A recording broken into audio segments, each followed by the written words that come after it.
Break के बाद एक बार फिर से आप सभी दर्शकों का अन्नदाता कार्यक्रम में स्वागत है। बढ़ते हैं अगली प्रस्तुति की ओर।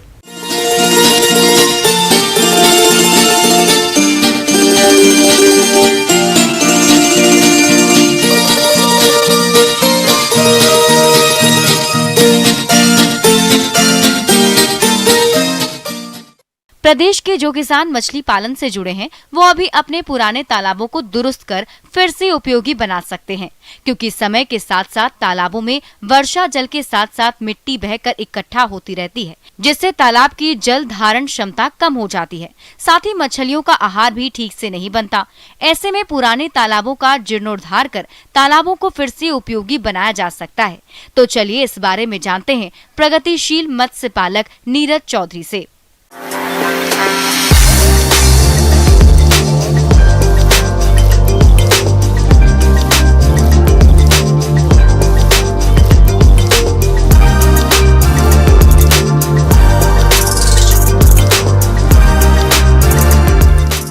मैं किसानों को ये बोलना चाहूँगा, जिस भी भाई ने मछली पालन कर रखा है और उसका तालाब अगर 4 से 5 साल हो गए हैं उसने सुखाया नहीं है, तो मैं उनको आग्रह करूँगा भी हर 3 साल बाद आप तालाब को सुखा करके उसकी जो 6 इंच मिट्टी है आप उसको बाहर निकालें।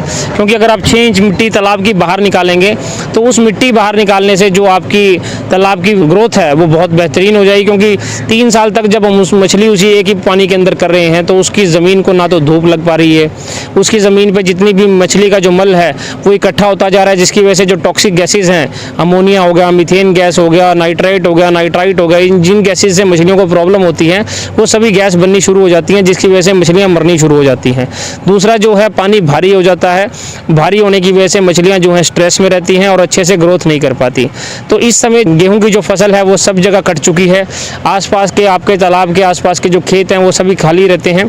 किसान भाइयों को भी खेतों में पानी देने के लिए चाहिए होता है, तो आप अपने आसपास में खेत जितने भी खाली हैं उनके अंदर अपना तालाब का पानी निकाल दें। निकालने के बाद उसको लगभग 15 से 20 दिन तक सुखाएं। सुखाने के बाद उसको जेसीबी मशीन के साथ अच्छे से खुदाई करवाएं।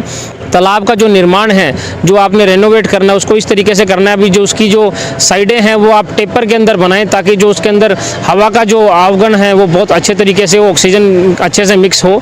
आप देख सकते हैं यहाँ पीछे जेसीबी मशीन जो चल रही है ये तालाब का निर्माण कर रही है और ये लगभग 4-5 दिन हो गए से चलते हुए 6 एकड़ का तालाब है। इसमें 3-4 दिन और चलेगी और ये अच्छे से इसको पूरा लेवल कर देगी। लेवल करने के बाद जब आप मशीन से पूरा काम करा लेंगे फिर आप इसको इसके अंदर सैनिटाइज करने के लिए सबसे पहले 1 एकड़ के हिसाब से 200 kg चूने का प्रयोग करना है। आप ज़मीन के ऊपर चूना जो है सूखा फैला दें।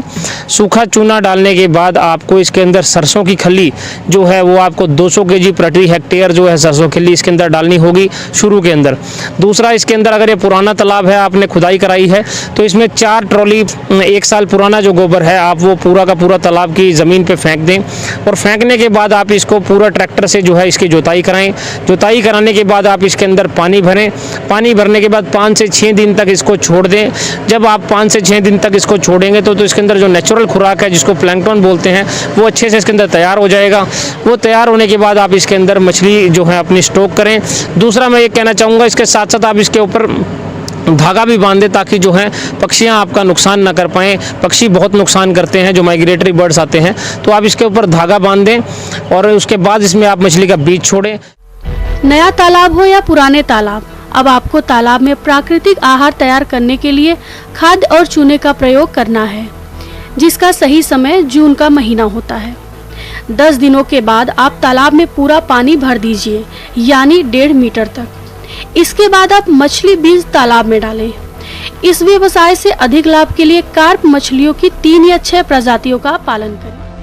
बीज छोड़ने के बाद जब आप इसके अंदर उसको भोजन देंगे तो फिर दोबारा से 2 से 3 साल तक किसान भाई को किसी भी तरीके की समस्या नहीं होगी।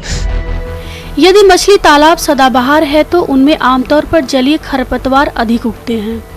तालाब में खरपतवारों का अत्यधिक जमाव मत्स्य पालन के लिए काफी नुकसानदायक होता है, क्योंकि ये खरपतवार पोषक तत्वों का उपभोग करते हैं, जिससे तालाबों में मछली की बढ़वार कम होने लगती है। इसके अलावा ये खरपतवार जंगली मछलियों को आश्रय देते हैं। साथ ही खरपतवार मत्स्य बीज पालन में अवरोध और सूर्य की किरणों को निचली सतह तक पहुंचने में बाधा उत्पन्न करते हैं। इसलिए तालाब की मरम्मत के साथ साथ उसके जलीय खरपतवार की सफाई भी गर्मी के मौसम में ही कर लेना चाहिए। खरपतवार का नियंत्रण के लिए बाजार में कई खरपतवार नाशक रसायन मिलते हैं, परंतु खरपतवारों को मजदूरों की सहायता से साफ कराया जाना सबसे उत्तम तरीका है।